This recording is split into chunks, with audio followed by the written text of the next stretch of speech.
আসসালামু আলাইকুম এভরিওয়ান। আশা করছি আপনারা সবাই অনেক ভালো আছেন। আজকে আমি আপনাদের সাথে শেয়ার করব খুবই মজাদার পটেটো স্মাইলি রেসিপি। ইনশাল্লাহ পটেটো স্মাইলি রেসিপি খেয়ে আপনারা এবং আপনাদের পরিবাররা স্মাইল করবে।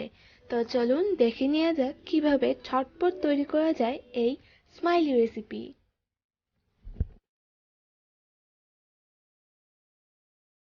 স্মাইলি রেসিপির জন্য আমি প্রথমে এখানে সিদ্ধ করা আলু নিয়ে নিয়েছি। আমি এখানে টোটাল হাফ কেজি আলু নিয়েছি। এখন একটি গ্রেটার দিয়ে আলুগুলোকে গ্রেট করে নিচ্ছি।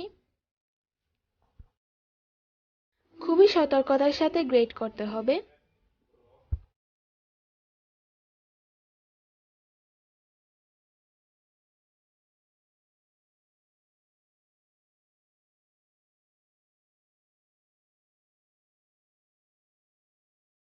আলুগুলো ভালোভাবে গ্রেট হয়ে গেলে আমি এখন এখানে দিয়ে দিচ্ছি পরিমাণ মতো লবণ। এরপর আমি এখানে দিয়ে দিচ্ছি গোলমরিচের গুঁড়া হাফ চা চামচ পরিমাণে দিয়ে দিচ্ছি জিরার গুঁড়া, মরিচের গুঁড়ো দিয়ে দিচ্ছি হাফ চা চামচ।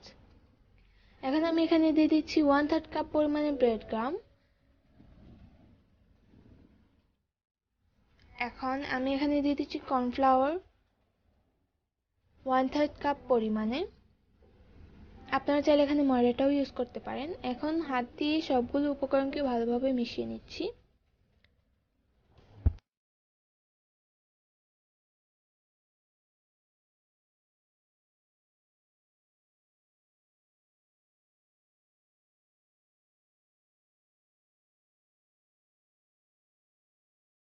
সবগুলো উপকরণ ভালোভাবে মেশানো হয়ে গেছে। এখন একটু 2-3 বার এভাবে মথে নিয়ে আমি এটাকে রেফ্রিজারেটরে রেখে দিচ্ছি 15 মিনিটের জন্য।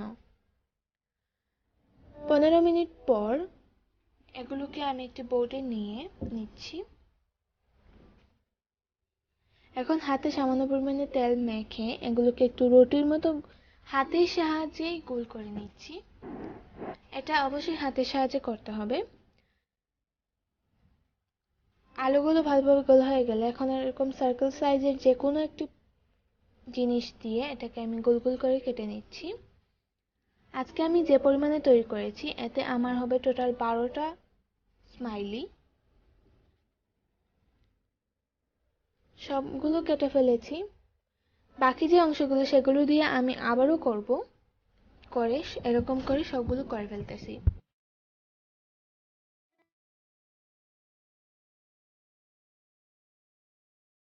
সবগুলো স্মাইলি রেডি। এখন এরকম একটি কেচাপের বোতলের মুখ দিয়ে এটাকে একটু জোরে চাপ দিলেই দেখবেন চুক হয়ে যাচ্ছে। এরকম করে আমি দুটি চুক তৈরি করে ফেলতেছি।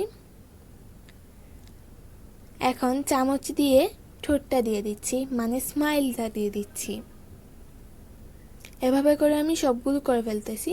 আর ওই যে চোখের ভেতর রয়েছে এগুলো হাতে একটু নিয়ে এগুলোকে ছুটায় ফেললেই চলে। যদি না ছুটে তাহলে আমার মতো কেচাপের মুখ দিয়ে আবার একটু চাপ দিলে দেখবেন এটা ছুটে চলে আসবে। তো এভাবে করে আমি সবগুলো স্মাইলি তৈরি করে ফেলতেছি। আমার সবগুলো স্মাইলি রেডি। এখন আমি চলে যাচ্ছি ভাজতে। ভাজার জন্য প্রথমে একটি ননস্টিক প্যানে পরিমাণ মতো তেল নিয়ে নিয়েছি। তেলগুলো একটু গরম হওয়ার পর আমি সব স্মাইলিগুলো দিয়ে দিচ্ছি।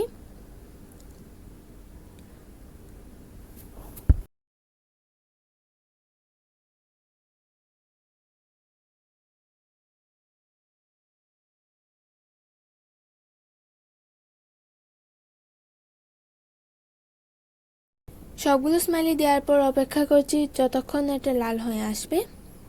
তো আমার স্মাইলিগুলো রেডি। আপনারা দেখতে পাচ্ছেন এটা কতটা সুন্দর হয়েছে এবং এটা ভেতরটাও অনেকটা স্মুথ হয়েছে এবং এটা খেতেও কিন্তু অনেক মজা। আশা করছি আপনাদের ভালো লাগবে। ইনশাল্লাহ আপনারা এটা বাসায় ট্রাই করবেন। আমি আবারও বলছি ইনশাল্লাহ আপনারা যদি এটা ট্রাই করেন আপনারা এবং আপনার পরিবাররা স্মাইল করবে। আর আশা করছি আমার আজকের রেসিপি আপনাদের কাছে ভালো লেগেছে। যদি ভালো লেগে থাকে তাহলে প্লিজ আমার চ্যানেলটিকে সাবস্ক্রাইব করবেন, লাইক কমেন্ট শেয়ার করতে ভুলবেন না। আজকে এখানেই বিদায় নিচ্ছি। আল্লাহ হাফিজ।